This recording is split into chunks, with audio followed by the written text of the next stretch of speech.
రాక్షస Telugu film review by allrounder star Pallem Venumadhav. Cinema నిడివి కరెక్ట్గా 2 గంటలు. కన్నడ నుంచి తెలుగుకి డబ్ అయిన సినిమా ఇది. విడుదల తేదీ వచ్చి మార్చి 7, 2025 శుక్రవారం రోజు, అంటే ఈరోజు రిలీజ్ అయిన సినిమా. ఇక రాక్షస సినిమా ఎలా ఉంది అంటే, గతంలో ఖైదీ అని ఒక సినిమా మొత్తము పోలీస్ స్టేషన్లోనే కథ జరుగుతూ ఉంటుంది. దారులు చూపిస్తారు, పోలీస్ స్టేషన్ చూపిస్తారు, దాని చుట్టూ జరిగే కథ ఏందనేది చూపిస్తారు. తర్వాత నది ఎవరు కిచ్చా సుదీప్ సినిమా ఒకటి వచ్చింది. అది కూడా మొత్తం పోలీస్ స్టేషన్ చుట్టే కథ జరుగుతుంది. అవి రెండు కూడా యాక్షన్ బేస్డ్ సినిమాలు కాక, అదే పోలీస్ స్టేషన్ చుట్టూ హారర్ బేస్డ్గా తీసిన సినిమా ఈ రాక్షస సినిమా. ఇందులో ఏంటంటే, ఒక పర్టికులర్ తిథి రోజు ఆత్మలు ఆవహిస్తాయి అని చెప్పి ఒక పెట్టే, పోలీస్ స్టేషన్లో పెట్టినటువంటి ఒక పెట్టే, అందులోంచి ఒక దయ్యం బయటపడిందని ఒక ఇన్స్పెక్టర్ లోపల ఉంటాడు. అతనికి ఒక డైవర్స్ పిటిషన్లో ఉన్నటువంటి భార్య, ఒక చక్కటి చిన్న కూతురు ఉంటుంది, ముద్దుల కూతురు. ఆమె ఇతని దగ్గర ఉంటుంది. విడిపోయిన తర్వాత నా దగ్గర తెచ్చుకుంటాను, బర్త్డే రోజు కూడా నువ్వు అమ్మాయి దగ్గరికి వెళ్ళలేదని ఫోన్లో భార్య షంటుతూ ఉంటుంది. ఈలోపు ఒక అతను, అంటే అక్కడ పేరేమో నానయ్యప్ప అని చెప్పి ఉంది, అంజప్ప అని చెప్పేసి డబ్బింగ్లో మార్చారు. కానీ పేరు అలాగే ఉంది, కన్నడ బోర్డులు అలాగే ఉన్నాయి. వీటి మీద కేర్ తీసుకోలేదు. కాకపోతే శబ్ద స్పష్టత చాలా బాగుంది, సౌండ్ క్వాలిటీ చాలా బాగుంది. స్పెషల్ ఎఫెక్ట్స్ అంటే ఏదైతే నీటి చుక్కలు కింద పడ్డము, ఆ తర్వాత అట్లాంటి సౌండ్స్ చాలా బాగా, సౌండ్ ఎఫెక్ట్స్ బాగా మంచి క్వాలిటీతో ఉన్నాయి. హీరోగా నటించిన అతను కూడా బాగా చేశాడు. డైరెక్టర్ వచ్చేసి లోహిత్ హెచ్. ఒక పుస్తకం కూడా లోహిత్ హెచ్ రాసిన పుస్తకము, ఒక 100 రకాల చావు ఏ రకంగా ఉంటుంది అనేది ఒక పుస్తకం ఉంటుంది, అది ఇంగ్లీష్లో.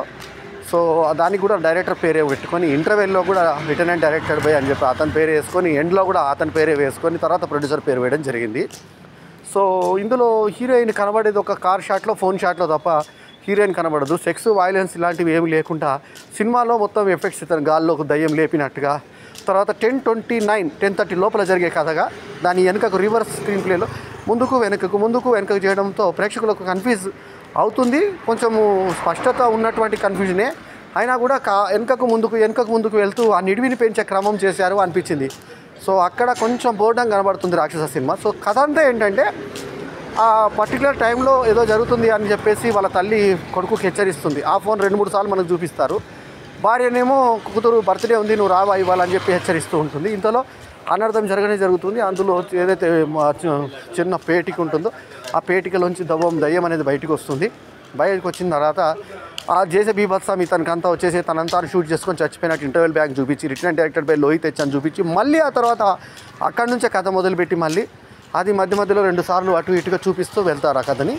సో అందులో కన్ఫ్యూజన్ లేకుండా జరిగేటువంటి ఈ కథని డిఫరెంట్ తీరుతెన్నులలో మనకి పర్ఫార్మెన్స్ ఓరియంటెడ్గా హీరో మీదనే కథ అంతా నడిపించేటువంటి తీరు, అంటే చాలా తక్కువ పాత్రలలో ఉన్న పాత్రలే మెటీరియలైజ్ చేస్తూ వెళ్ళేటువంటి ఆ కథనాలు లోహిత్ హెచ్ చేసినటువంటి తీరు కొంచెం డిఫరెంట్గా ఉన్నప్పటికీ రొటీన్గా అనిపించి కొంచెం బోర్డమ్ కూడా జరుగుతుంది. సింగిల్ పాత్రతో కూడా ఎంతో ఆసక్తి చేసినటువంటి సినిమా. మధ్య బండ్లకనే సినిమా ఒకటి వచ్చింది. సో అది అంతకుముందు పార్థిపన్ తమిళ్లో చేసిన సినిమా రీమేక్ అది. సో అట్లా అది డేగల బాబ్జీ సినిమా పేరు. సో అట్లా కాకుండా ఈ సినిమా కొంచెం ఎక్కువ క్యారెక్టర్స్ పెట్టుకున్నా కూడా కొంత కన్ఫ్యూజన్, స్క్రీన్ ప్లే కొంచెం వెనుకకి రివర్స్లో ముందుకు వెనుకకు అలాంటివన్నీ కథలు పెట్టుకుని ఒక సింగిల్ క్యారెక్టర్ మీద చేసినా కూడా, ఆ నటుడి పర్ఫార్మెన్స్ బాగున్నా కూడా, ఆ స్పెషల్ ఎఫెక్ట్స్, సౌండ్స్ బాగున్నా కూడా బోర్డమ్ మాత్రం అనిపించింది ఖచ్చితంగా రాక్షస సినిమా. అందులో లాస్ట్కి ఆత్మ ఏమైపోతుందంటే, ఎండ్లో ఏమని ఇచ్చారంటే, ఇది ఎండ్లెస్ అని చెప్పి ఇచ్చారు.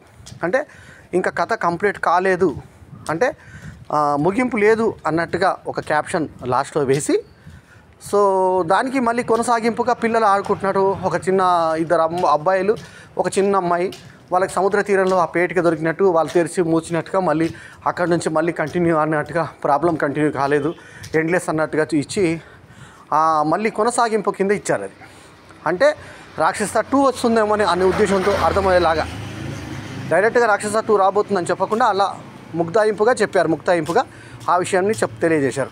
సో మొత్తానికి ఏంటంటే, అందులోనే జరిగేటువంటి స్పెషల్ ఎఫెక్ట్స్తో ఏమాత్రం ఆసక్తి లేకుండా అదే దాంట్లో ఒకటే చోట తిప్పినట్టుగా కథ అనిపించింది. సో అక్కడే మనకు బోర్డం కనబడుతుంది. కాకపోతే మ్యూజిక్, ఇందాక చెప్పిన సౌండ్ ఎఫెక్ట్స్ అవి క్వాలిటీగా ఉండి ఆ నటుడి పర్ఫార్మెన్స్ బాగా చేసి, సో దాంతో ఆ ఒకటే పోలీస్ స్టేషన్ మొత్తం అందంగా ఉంది. పోలీస్ స్టేషన్ కింద నుంచి మీద దాకా అంత చూపించారు. సో ఆ లొకేషన్ బ్యూటీ మీద సినిమా నడిచింది. సో దాంట్లోనే మనకి కథ అంతా తిప్పే ప్రయత్నం చేశారు. దాంట్లోనే తల్లి ఫోన్ వచ్చినట్టు, భార్య ఫోన్ వచ్చినట్టు, మళ్ళీ వాళ్ళ సంసార బంధం విడిపోయినట్టు, వాళ్ళు విడిపోయిన తర్వాత నా కూతురు నేను తెచ్చుకుంటా, అందులో మళ్ళీ ట్విస్ట్ లాగా ఆ కూతురు వచ్చి పలకరించినట్టు, మళ్ళీ దయ్యమాత్మతో కూతురు మాట్లాడినట్టు. దీనికి ట్విస్ట్ ఏంటంటే భార్య కూతురు ప్రయాణిస్తున్నటువంటి కారుకు యాక్సిడెంట్ జరిగి భార్య కూతురు చచ్చిపోయినట్టు, వాళ్ళ ఆత్మలు వచ్చినట్టుగా, అంటే భార్య రాకపోయినా కూతురు వచ్చినట్టుగా ఇతను అనుకున్నట్టుగా మొత్తానికి చూపించి అట్లా ఎండ్ చేశారు రాక్షస సినిమాని. సో రాక్షస అనే టైటిల్కి తగ్గట్టుగానే సినిమా ఉన్నప్పటికీ సినిమాలో ఇంకా ఆసక్తి కలిగించే అంశాలు ఏమీ లేకపోవడం మైనస్గా ఉండి ఓవరాల్గా ఒక చిన్న చుట్టేసిన సినిమా కింద అనిపించింది రాక్షస సినిమా. ఇది పోయిన నెలలోనే రిలీజ్ కావాల్సిన సినిమా, ఫిబ్రవరిలోనే రావాల్సిన, చివరి వారంలో రావాల్సిన సినిమా మరి మార్చి 7న ఇవాళ 6-7 సినిమాల మధ్యన వచ్చింది. సో ఇది ఈ యొక్క హారర్ సినిమా యొక్క విధి విధానాలు ఇది సినిమాలో ఈ రకంగా చేర్చడం జరిగింది. కన్నడ నుంచి వచ్చినటువంటి ఈ సినిమా మరి తెలుగు ప్రేక్షకులను ఏ మేర ఆకర్షిస్తుందో చూడాలి. నేను ఈ సినిమాకి ఇస్తున్నటువంటి రేటింగ్ 2.25/5. ఎందుకంటే ఈ సినిమాలో చెప్పుకోదగ్గ ట్విస్ట్లు ఏం లేక సింపుల్ స్క్రీన్ ప్లే, దాన్ని మళ్ళీ రివర్స్ స్క్రీన్ ప్లే చేస్తూ వచ్చిందే మళ్ళీ వెనకకు ముందుకు చేసే ఒక కన్ఫ్యూజ్ వల్ల కొంత ప్రేక్షకుడు తడబడేటువంటి అవకాశం ఉంటుంది. సో అట్లా ఈ సినిమా నేను ఇచ్చిన రేటింగ్ అది. సో ఓవరాల్గా కన్నడ సినిమాలు తెలుగులో రాణించవు అనేటువంటి నానుడిని మరోసారి నిజం చేస్తూ రాక్షస సినిమా ఒక టెక్నికల్గా ఒక మంచి సినిమానే అయినప్పటికీ, అంటే సౌండ్ ఎఫెక్ట్స్ అవి బాగున్నప్పటికీ ప్రేక్షకుల్ని ఆకట్టుకోవడంలో మాత్రం కొంత విఫలం అయ్యిందనే చెప్పాలి. అందుకే నేను ఇచ్చిన రేటింగ్ అది. సో ఓవరాల్గా హారర్ ప్రియులకు మాత్రం పర్వాలేదు అనిపించే దిశగా ఉన్నటువంటిది. ఫ్యామిలీ ప్రేక్షకులను కానీ లేకుంటే ఇంకా ఇతర వర్గాల ప్రేక్షకుల్ని కానీ ఆకట్టుకునే అంశాలు ఏమీ ఇందులో లేకపోవడం, పాటతో సహా ఏమీ లేకపోవడం, రావణ అని ఒక రికార్డింగ్ మామూలుగా ఇస్తూ సింపుల్గా వెళ్తూ రావణ కాదు రాక్షస అంటూ ఇచ్చినటువంటి రికార్డింగ్ మినహాయించి ఇందులో చెప్పుకోదగ్గ అంశాలు ఏం లేకపోవడం, ఒక రికార్డింగ్ ఒక్కటి కొంచెం మంచి స్థాయిలో ఉండడం, మంచి స్థాయిలో ఉండి సినిమాలు ఇంకా ఉన్నంతలో కొంత కూర్చోబెట్టేటువంటి ప్రయత్నం చేస్తుంది. 2 గంటలే నిడిగి ఉన్నటువంటి ఈ సినిమా పర్వాలేదు అనిపించే స్థాయికి కొంచెం తక్కువగా ఉంది. సో అది ఈ సినిమా యొక్క రివ్యూ. ఈ రివ్యూ కనుక మీకు నచ్చితే లైక్ చేయండి, కామెంట్ చేయండి, షేర్ చేయండి, మా ఛానల్కు తప్పకుండా సబ్స్క్రైబ్ చేయండి.